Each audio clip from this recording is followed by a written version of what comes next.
সূরা ফাতিহা সহ 3 কুল পাঠ করে কালো সুতায় গিঁট দিলে কি হয়, কি লাভ হয়? আপনি জানলে অবাক হয়ে যাবেন। খুবই গুরুত্বপূর্ণ একটা আমল। তাই আসুন আমরা জেনে নেই আজকের সে আমলটি কিভাবে করতে হবে এবং করলে কি লাভ, কি উপকার হয়। আপনি জানলে পাগল হয়ে আমলটি করা শুরু করে দিবেন। প্রিয় দর্শক, এই আমলটি করার জন্য সর্বপ্রথম আপনাকে পবিত্রতা অর্জন করতে হবে।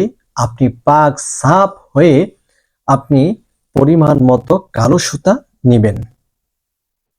তারপরে একটি পবিত্র বিছানাতে বসবেন। বসে সর্বপ্রথম 3 বার ইস্তেগফার পড়ে নেবেন। আস্তাগফিরুল্লাহ রাব্বি মিন কুল্লি যামবিন ওয়া আতুবু ইলাইহি। আস্তাগফিরুল্লাহ রাব্বি মিন কুল্লি যামবিন ওয়া আতুবু ইলাইহি। আস্তাগফিরুল্লাহ রাব্বি মিন কুল্লি যামবিন ওয়া আতুবু ইলাইহি। এরপর প্রিয় নবীজি সাল্লাল্লাহু আলাইহি ওয়াসাল্লামের উপর দুরূদ পড়বেন। আল্লাহুম্মা সাল্লি আলা মুহাম্মাদ ওয়া আলা আলি মুহাম্মাদ কামা সাল্লাইতা আলা ইব্রাহিম ওয়া আলা আলি ইব্রাহিম ইন্নাকা হামিদুম মাজিদ। আল্লাহুম্মা বারিক আলা মুহাম্মাদ ওয়া আলা আলি মুহাম্মাদ কামা বারাকতা আলা ইব্রাহিম ওয়া আলা আলি ইব্রাহিম ইন্নাকা হামিদুম মাজিদ। সম্মানিত দর্শক, এরকম ভাবে 3 বার ইস্তেগফার, 3 বার দুরুদে ইব্রাহিম পাঠ করা কমপ্লিট হয়ে গেলে আপনি সর্বপ্রথম সূরাতুল ফাতিহা পড়বেন। আউযু বিল্লাহি মিনাশ শাইতানির রাজীম। বিসমিল্লাহির রহমানির রহিম। আলহামদুলিল্লাহি রাব্বিল আলামিন। আর রহমানির রহিম। মালিকি ইয়াউমিদ্দিন। ইয়্যাকা না'বুদু ওয়া ইয়্যাকা নাস্তাঈন। ইহদিনাস সিরাতাল মুস্তাকিম সিরাতাল লাযীনা আন'আমতা আলাইহিম গায়রিল মাগদুবি আলাইহিম ওয়ালাদ-দাল্লিন। এরপর আপনি পাঠ করবেন সূরা ইখলাস।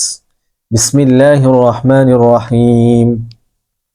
কুল হুয়াল্লাহু আহাদ আল্লাহুস সামাদ লাম ইয়ালিদ ওয়া লাম ইউলাদ ওয়া লাম ইয়াকুল লাহু কুফুয়ান আহাদ।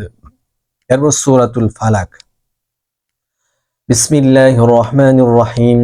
কুল আউযু বিরাব্বিল ফালাক মিন শাররি মা খালাক ওয়া মিন শাররি গাসিকিন ইযা ওয়াকাব ওয়া মিন শাররিন নাফাসাতি ফিল উকাদ ওয়া মিন শাররি হাসিদিন ইযা হাসাদ।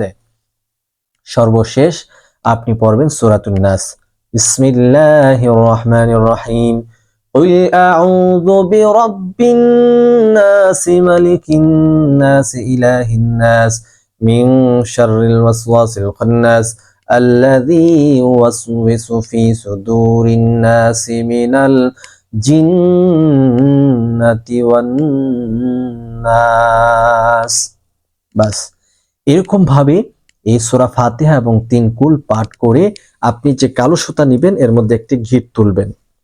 একটি গিঁট তুলে ওই গিঁটটা যখন টাইট করবেন তখন একটি ফু দিবেন। ফুটা চালু রাখবেন এবং টাইটও চালু রাখবেন, এরকম ভাবে চালু রাখবেন। আমার কাছে এখন এই মুহূর্তে সুতা নেই বিদায় আমি আপনাদেরকে এইভাবেই দেখালাম। এরকম ভাবে 7 বার সূরা ফাতিহা সহ 3 কুল পাঠ করবেন এবং 7টি গিঁট তুলে 7টি ফু দিবেন। সর্বশেষ 3 বার দুরূদ শরীফ পড়বেন। সাল্লাল্লাহু আলাইহি ওয়াসাল্লাম, সাল্লাল্লাহু আলাইহি ওয়াসাল্লাম, সাল্লাল্লাহু আলাইহি ওয়াসাল্লাম। এরপর এই সমস্ত সুতাটা হাতের মুঠে নিয়ে আপনি 2টি ফু দিবেন। বাস, এখন আমরা জানবো সূরা ফাতিহা সহ 3 কুল পাঠ করে কালো সুতায় গিঁট দিলে কি হয়। বিষয়টি জানার পূর্বে এখনো যারা আমাদের চ্যানেলটিকে সাবস্ক্রাইব করেননি দয়া করে চ্যানেলটি সাবস্ক্রাইব করুন এবং ভিডিওটি শেয়ার করে প্রচার করুন। সম্মানিত দর্শক, এই সুতাটি, কালো সুতা ওই ব্যক্তির গলায় বেঁধে দিবেন যে ব্যক্তির শরীরে পুরাতন জ্বর আছে। 1 বছর, 2 বছর, 5 বছর, 20 বছর তার জ্বর থাকে, চোরা জ্বর বলে অথবা পুরাতন জ্বর বলে। ওই সুতাটা তার গলার মধ্যে থাকলে আলহামদুলিল্লাহ তার পুরাতন বাত, জ্বর এটি দূর হয়ে যাবে, কেটে যাবে, আর তার শরীরে সব সময় জ্বর থাকবে না। শরীরের মধ্যে সব সময় জ্বর থাকা, সেটা কিন্তু শরীরের ব্লাডের খারাপ একটি লক্ষণ। তো সেই জন্য আপনি যদি আমলটি করে আপনার গলায় সুতা দিতে পারেন বেঁধে, তাহলে আল্লাহর অশেষ রহমতে বাত জ্বর বলেন অথবা পুরাতন জ্বর, এগুলো ডিসমিস হয়ে যাবে। আজকের ভিডিওটি পর্যন্ত অবশ্যই শেয়ার করে প্রচার করবেন।